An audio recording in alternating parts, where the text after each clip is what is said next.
Hi, everyone. Thank you so much for jumping on this call conversation.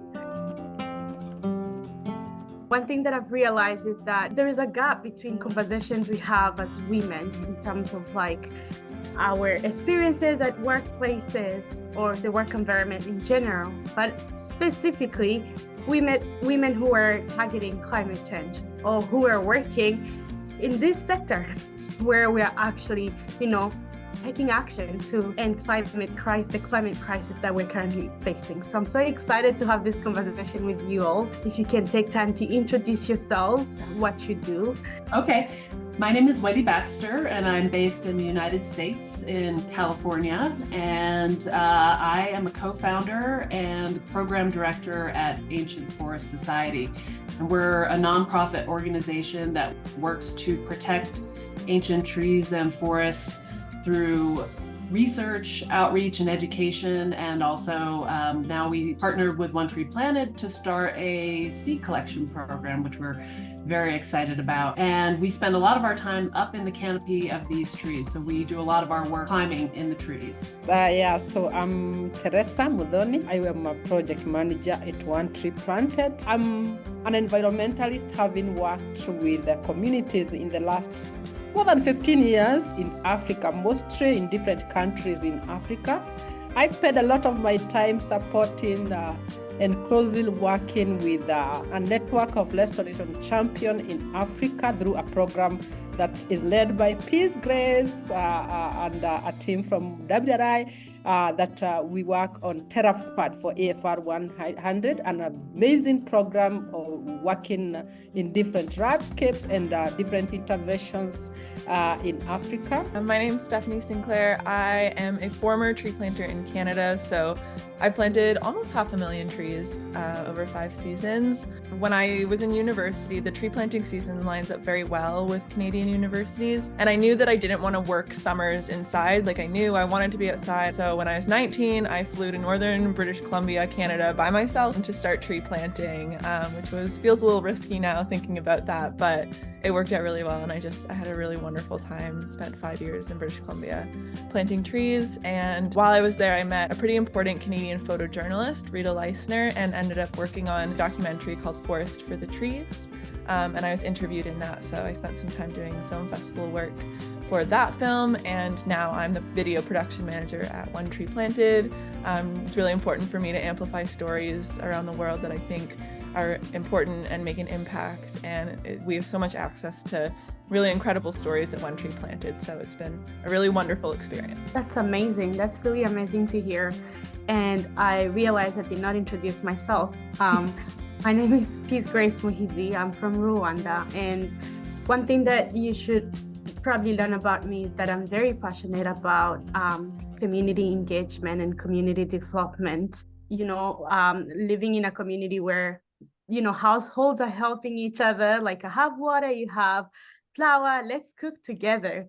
So that's the kind of an environment I grew up in, and I feel like that's how it should be. You have something contributed, and let's help each other to grow as a community. And I think I love working at One Tree Planted because that's what we do. We are helping the environment in ways that it's going to help communities we work with to get out of poverty, create opportunities for their kids, and so on. So I really do enjoy that kind of work that we do. Thank you so much for sharing a little bit about your journeys. Can you talk a little bit more about your journey that led you to actually be in the sector you're in, or to start the work that you are doing right now? Well, I spent a lot of time as a little girl playing in the forests of Pennsylvania. So I have always loved trees and spent a lot of time around them. There's just something about being in a forest that I find very soothing and just feels like home to me. So in 2010, I was looking for a job. I was based out of San Francisco, and I saw a job posted at UC Berkeley for a research associate, someone who was interested in climbing big trees and helping on a climate change project in the coast redwoods and giant sequoias. And I thought that sounded absolutely amazing. So I applied for the job and luckily got it, and spent many years working there at UC Berkeley, climbing and studying the canopies of coast redwoods and giant sequoias. And so that's kind of how I got my start in forestry. In the central parts of Kenya, and our farm, which is about 27 acres, like it was a big farm.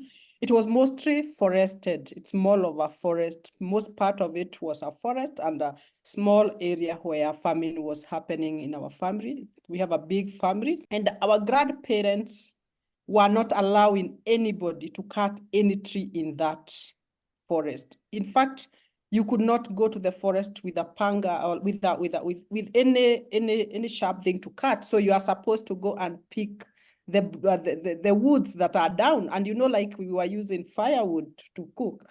So for me, I always that's strange. They never allowed. We had amazing diversity of trees in our farm. When I went to the university, I did environmental science as a course, and I loved trees for sure.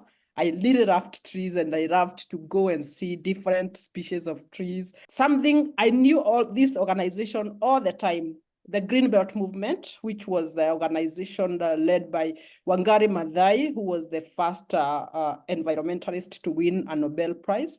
And I always found myself saying, I will go to Greenbelt. But when I finished schools, I was able to volunteer for some times with the government Department of Environment.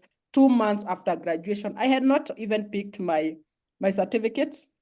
So I was just going to get a job, and I got a job, and I stayed there for 11 years working.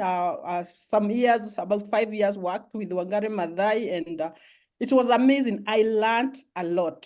Yeah, I think my sort of journey that led me here was actually pretty young. My parents are cyclists, so I grew up bike touring in Europe and North America. It gave me a really strong connection to land, but also to people. As a kid, if I wanted to make friends, I had to learn how to talk to people who weren't like me and learn cultures that weren't mine. And it really taught me that just because things are different doesn't mean they're wrong or bad. It's just different from yours. And there's a lot of value in that. And I think something that's always been really important to me in the work that I do, regardless of what I'm doing, is that I love working in communities of people where everyone's work really matters. I studied film in university, and for tree planting, where we're all working towards a common goal and everyone's valued and everyone's opinion matters. And I find that at One Tree Planted too, we're all working towards the same thing and doing different things to make that happen, which I really love being a part of. That is amazing. I think I'm learning so much from you all. One thing, you have to do things that really will make an impact in the people that are around you. And I just want to learn from you all, have you noticed any misconception or regarding being a woman in your work currently?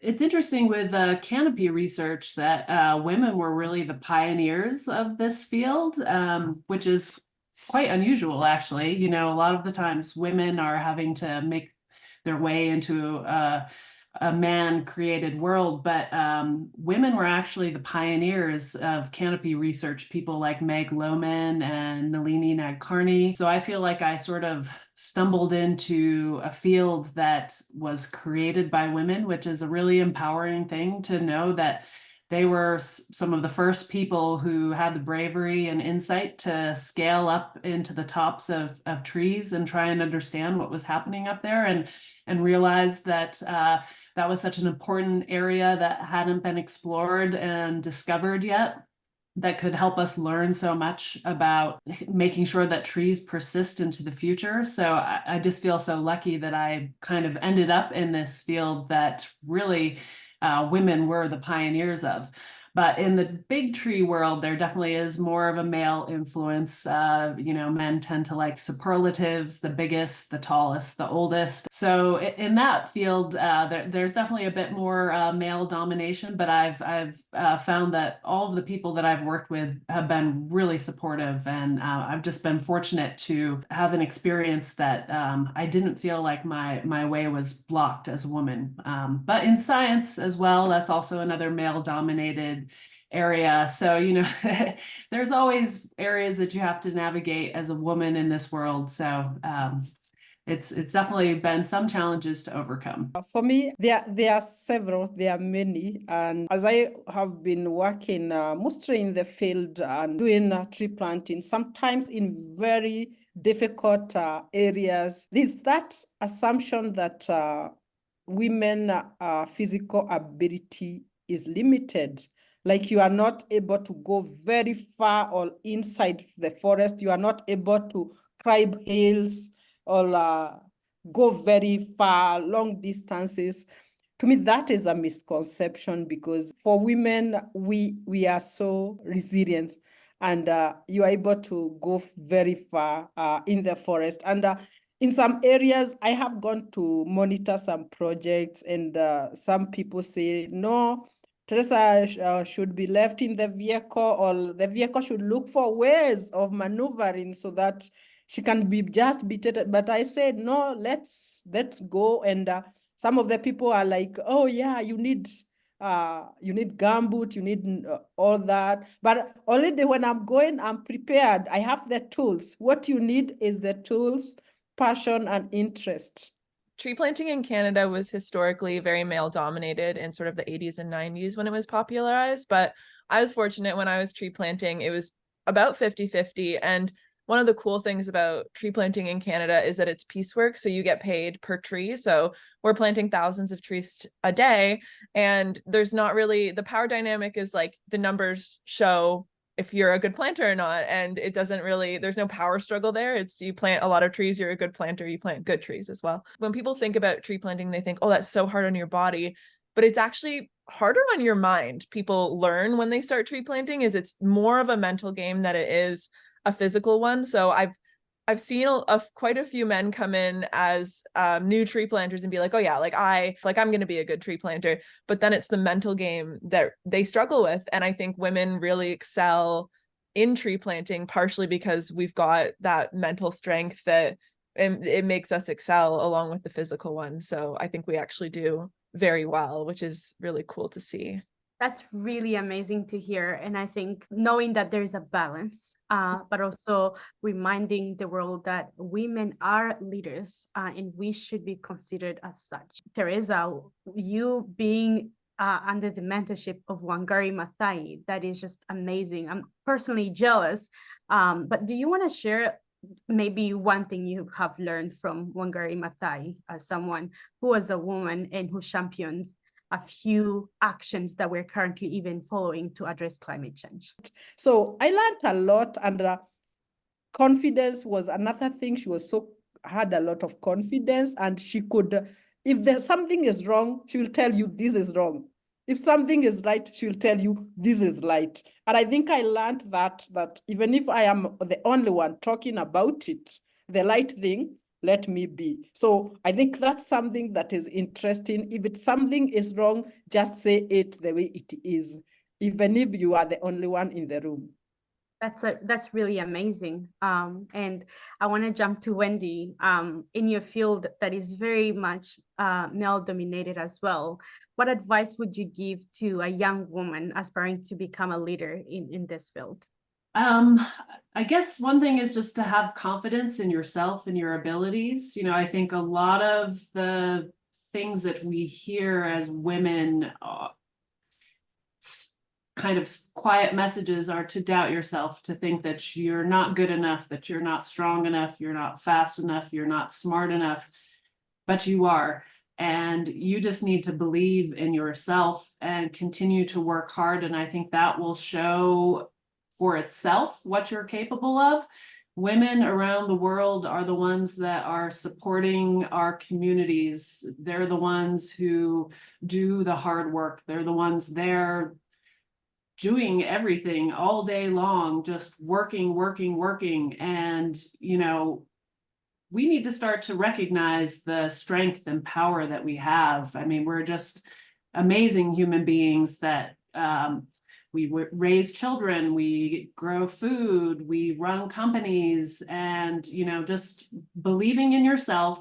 That's really amazing. Thank you.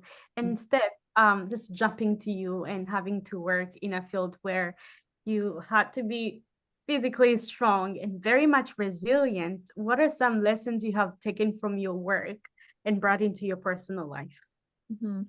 One of the cool things that I like about tree planting is because it's such a mentally tough environment, the women that you meet when you're tree planting, the community of support is incredible. The care that people have for each other in that community has really, I really want to translate that into the rest of my life, because the feeling of belonging felt so special, especially when you're doing something so difficult. I would argue that it's really necessary in order to be able to do the work that we do. Like, you're out in the forest all day by yourself, and then you come back to this community that supports each other and loves each other and takes care of each other ultimately. And I think women are a real testament to that environment. That's really amazing. Thank you so much. This was such a great conversation, and I've learned so much, and I hope people would also learn from this, especially young women who are, who are trying to join the sectors we're all working in. Even if they're actually not joining this sector, any other sector really, I think we can all learn from every single thing that has been said here. But thank you so much for your time. Really appreciate it.